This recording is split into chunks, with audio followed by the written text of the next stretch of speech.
Mesdames et messieurs, je vous demande d'accueillir notre invité, Daniel Rouault.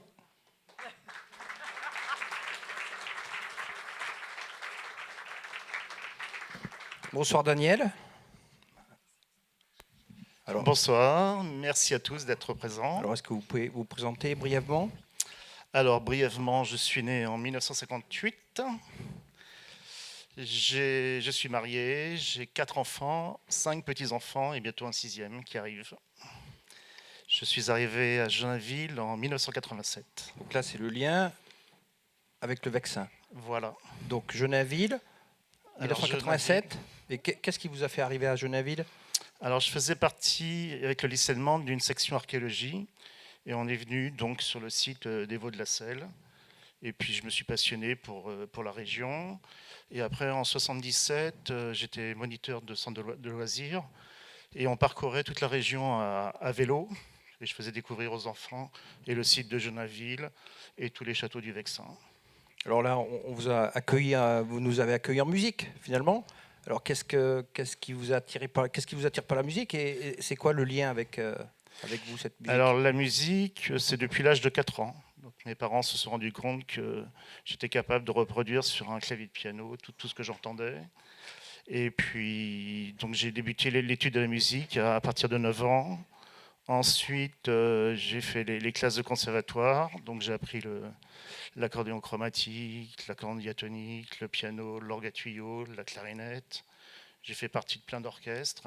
J'étais clarinettiste dans l'armée avec la musique des troupes de marine et on a parcouru le monde entier. Donc, alors, cette musique, elle vous a accompagné tout au long de votre vie puisque vous en avez fait votre métier? Voilà, j'en ai fait mon métier. Donc, professeur de conservatoire dès l'âge de 20 ans. J'ai enseigné aussi, donc j'avais fait le conservatoire supérieur de musique de la ville de Paris. Et j'ai en histoire de la musique, en esthétique et composition.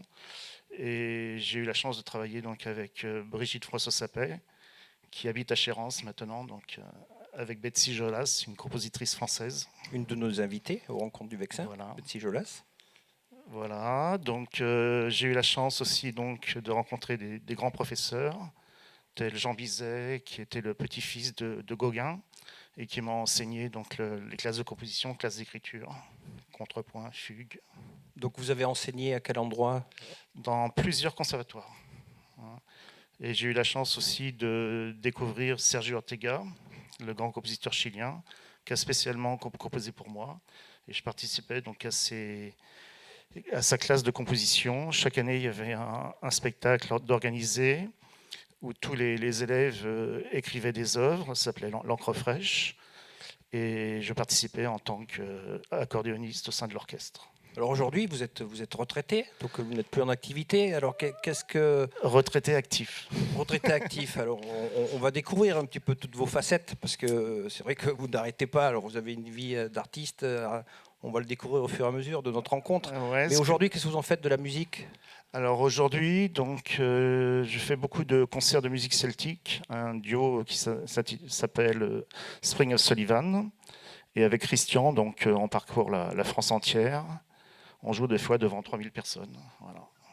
Donc là, c'est l'activité en gros du moment? Oui, pour l'instant, vous voyez, là, c'est l'allée du château de Villassau, on peut reconnaître. Et on se produit un petit peu partout, donc aussi bien en Bretagne qu'en Alsace, qu'en Champagne, qu'en Île-de-France, au Boucanier, à Mantes. On passe le 2 novembre à Jusier, donc à la bibliothèque de Jusier. Partout où on nous demande, donc on fait des concerts et j'écris beaucoup de musique également. D'accord. Donc Daniel, le musicien, alors il y a une autre passion qui vous anime aussi,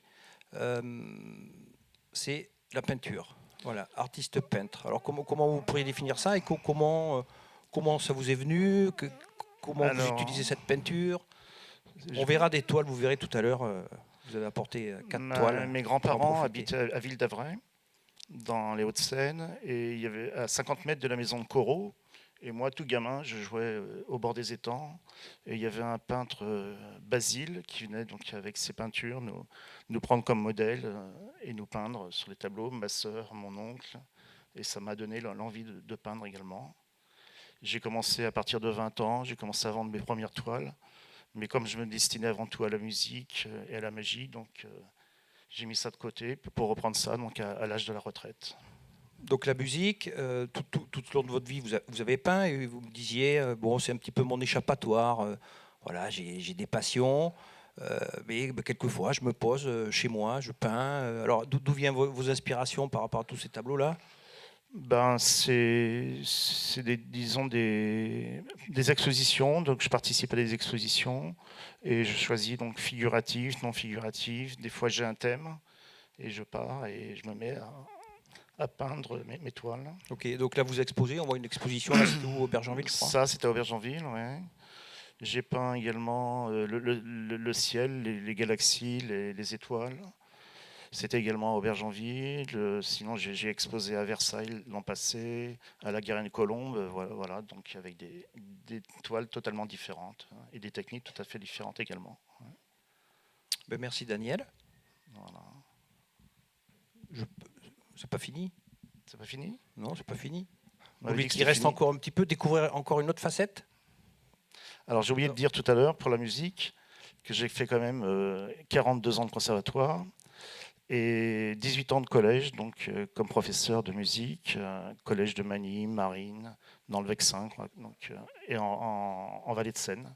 Il y a même d'anciens élèves qui sont dans la salle, à qui je refuse de parler. Ben, merci Daniel, le musicien, merci Daniel, l'artiste peintre. Alors, il y a une facette moi, qui m'a touché. Alors, je ne connaissais pas Daniel, c'est un peu le principe des rencontres du Vexin. On nous fait découvrir et on vous fait découvrir des personnes atypiques qui font des choses dans le Vexin. Et moi, une des facettes qui me plaît le plus, c'est celle qu'on va découvrir maintenant. Et je vais vous citer une phrase que m'a dite Daniel. La magie, on y vient, la magie réveille l'enfant intérieur, surprend temporairement la logique et stimule l'imagination, créant un sentiment d'évasion et de mystère face à l'inexplicable.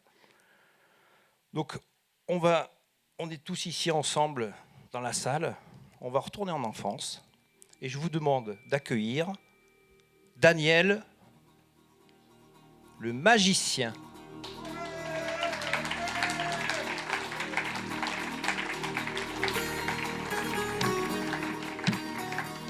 Alors, on va se laisser porter, Daniel.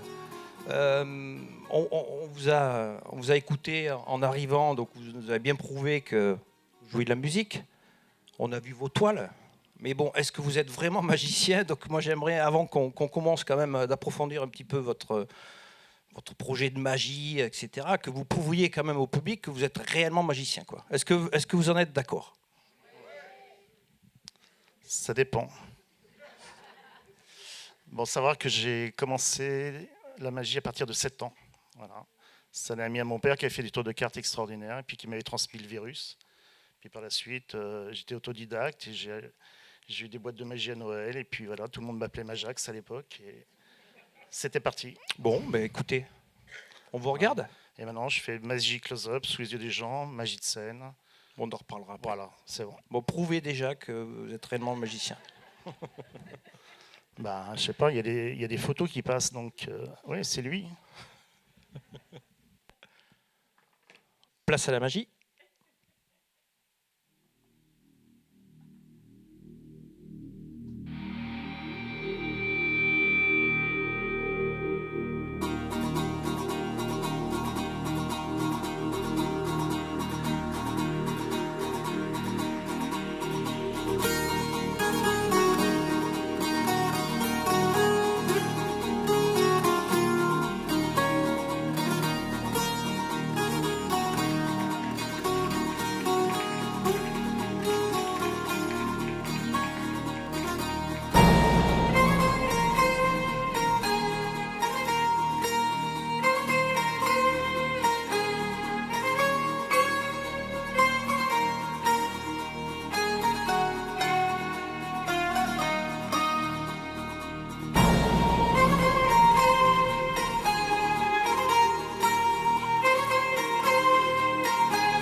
Bon, je crois que je sais pas si c'est réel, mais c'est en tout cas inexplicable.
Daniel le magicien.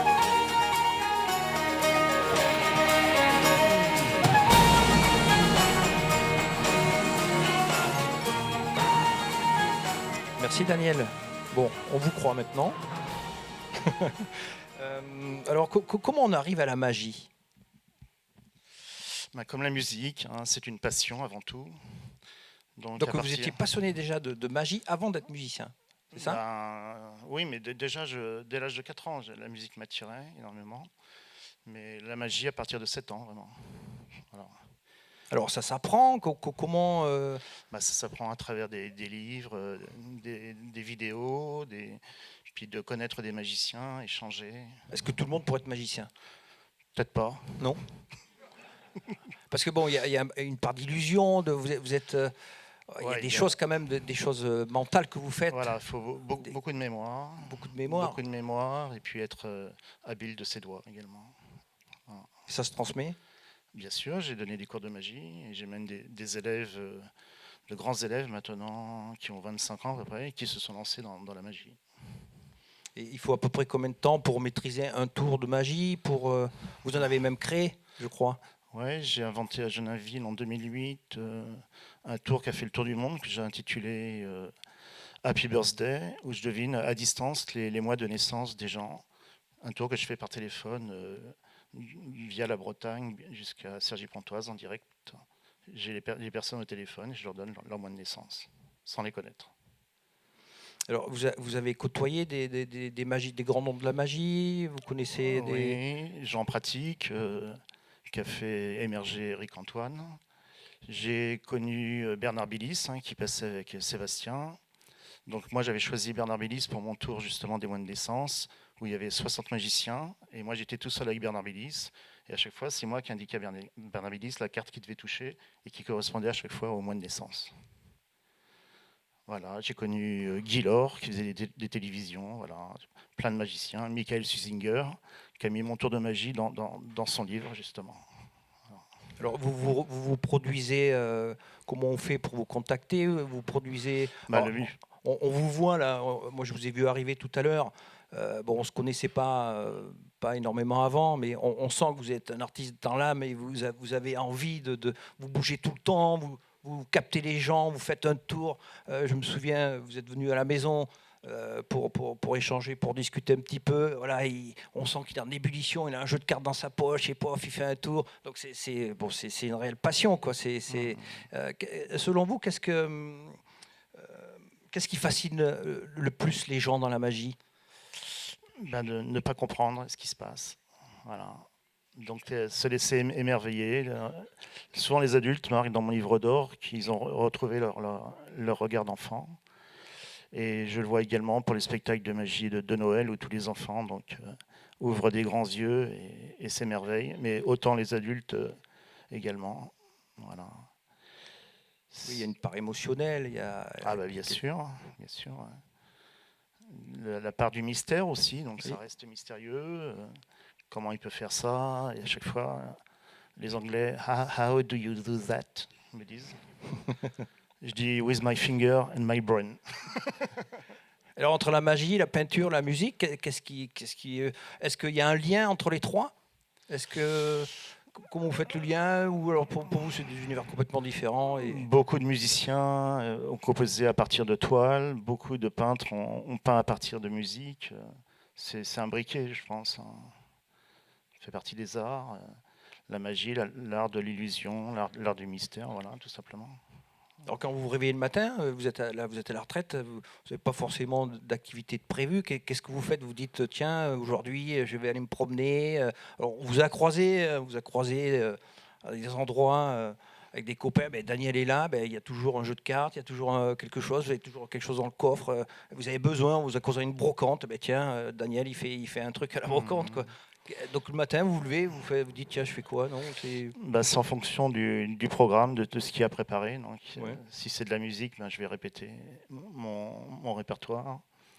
Si c'est de la magie, je vais travailler les tours. Mais ça peut être aussi les tours de close-up que les tours de scène, qui demandent beaucoup de travail, bien souvent. Oui, puis on sent que c'est, comme je disais, vous êtes en ébullition tout le temps. C'est un besoin, quoi. C'est incroyable. Vous n'arrivez pas à lâcher une journée. Je ne sais plus, on a discuté avec votre épouse sans faire quelque chose, quoi.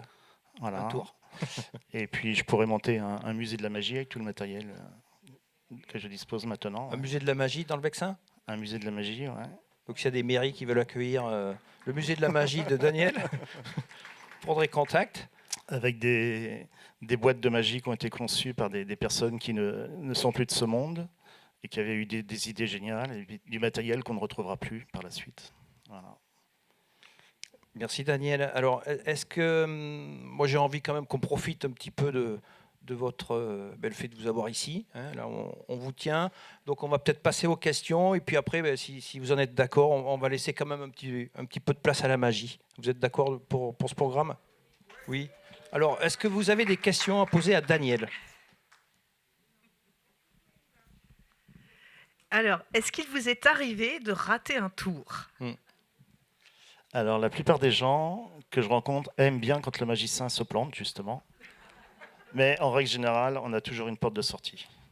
Il n'y a qu'un tour raté, ils vont se dire il l'a raté parce que c'était voulu pour rebondir par la suite. Mais des fois, je rebondis à 2 fois. Mais il y a toujours une sortie, vous inquiétez pas. Mais bon, je rate volontiers mes tours pour faire rire les gens. Là, je suis quand même, je sais pas vous, mais moi je suis un petit peu inquiet parce qu'on ne voit plus la tourterelle, quoi. La tourterelle. Il reste les plumes. Ok. Et quelques cachous aussi, j'ai vu. Est-ce que vous avez une autre question peut-être?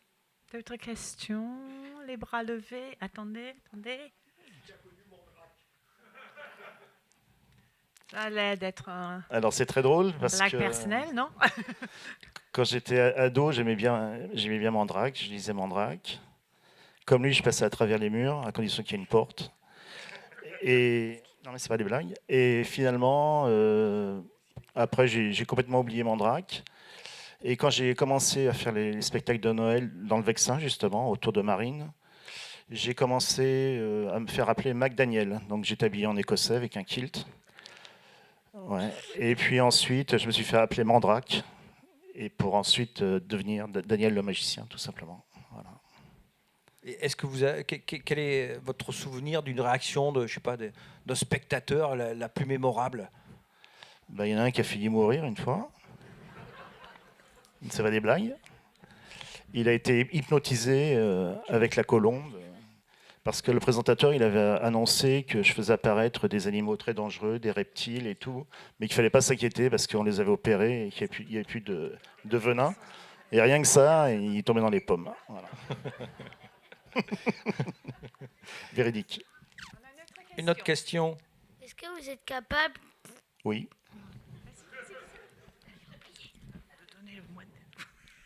Moi, je vais poser la question pour Achille. Est-ce que vous êtes capable, là, in situ, de donner le mois de naissance d'une des personnes du public? Oui, il n'y a pas de problème.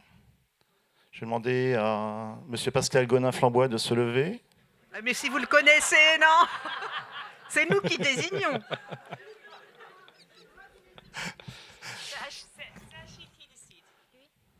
Lui. Monsieur, votre prénom? John. John? John. John. Je le savais déjà. John, vous êtes né précisément entre le 1er janvier et le 31 décembre.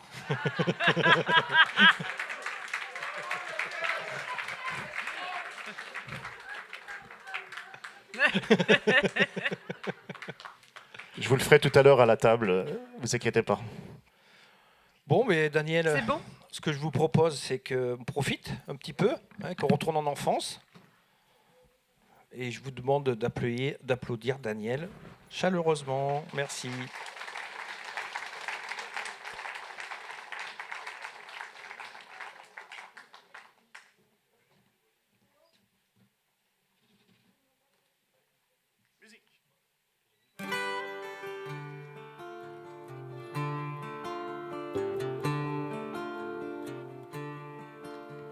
Sing, sing, little one, you are free.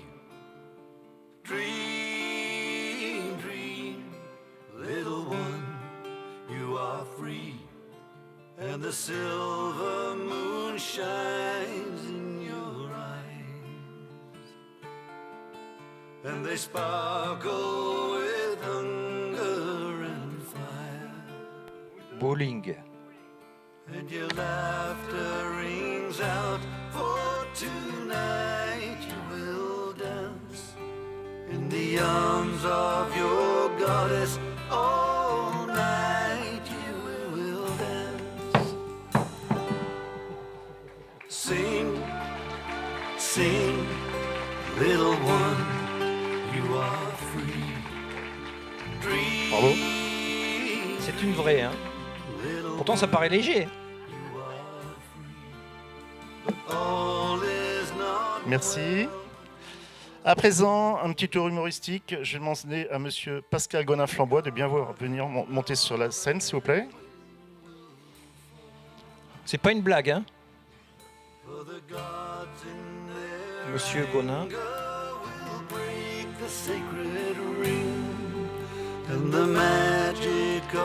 Il y a toujours il y a des préparatifs quand même. Hein. Moi aussi.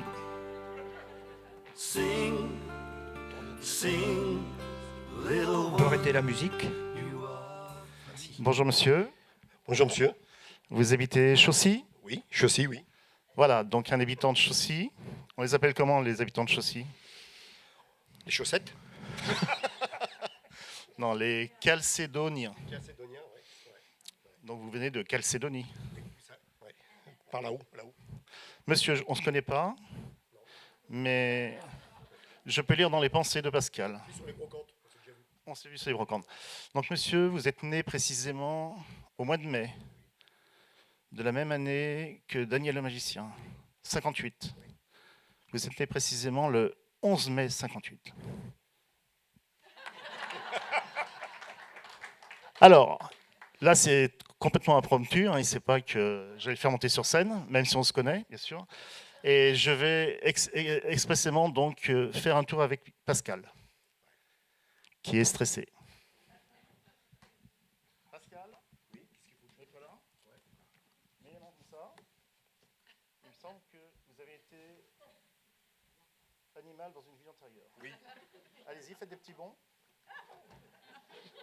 Encore? Ouais. On dirait un lapin. Ouais. Pascal, face au public. Maintenant, je vais vous transformer en lapin. Est-ce que vous aimez les carottes? Oui. Ça tombe bien. Alors attention, Pascal, voulez-vous devenir lapin? Oui. Votre femme est dans la salle? Oui. Attention, c'est parti. La formule magique, abracadabra. Les bras le long du corps. Attention. Pascal, vous allez devenir un véritable lapin. La formule magique, abracadabra.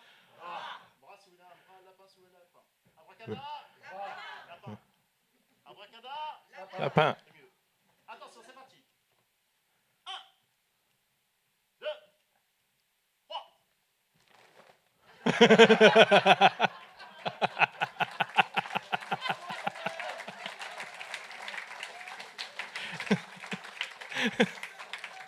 Merci, monsieur Pascal.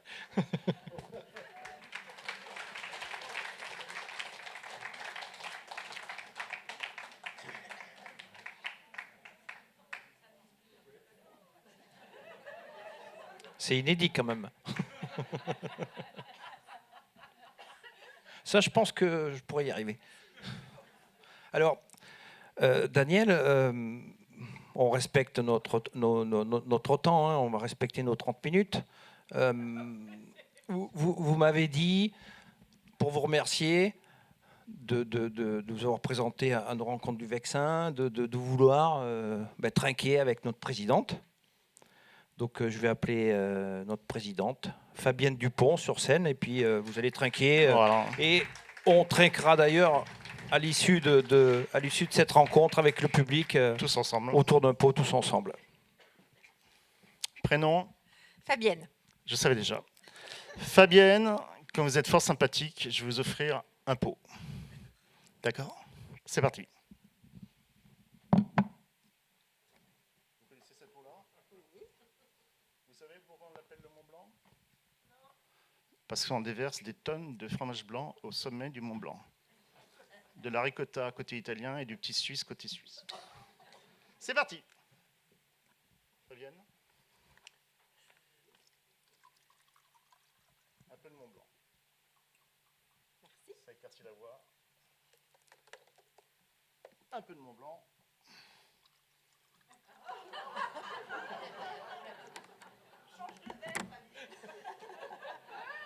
Bah oui, il faut quand même joindre l'utile à l'agréable. Hein. Bon, alors goûtez votre verre et vous me dites ce que vous ressentez. C'est de l'eau. C'est de l'eau H2O. Moi, je vais goûter. Ça t'est mignon 47. Bon. Fabienne, merci pour les rencontres du Vexin. Merci de m'avoir invité. Merci Laurent. Dommage. J'ai que 2 verres. Merci beaucoup. Et santé à tous. Mais merci Daniel, le musicien, le magicien et vice-versa. Merci.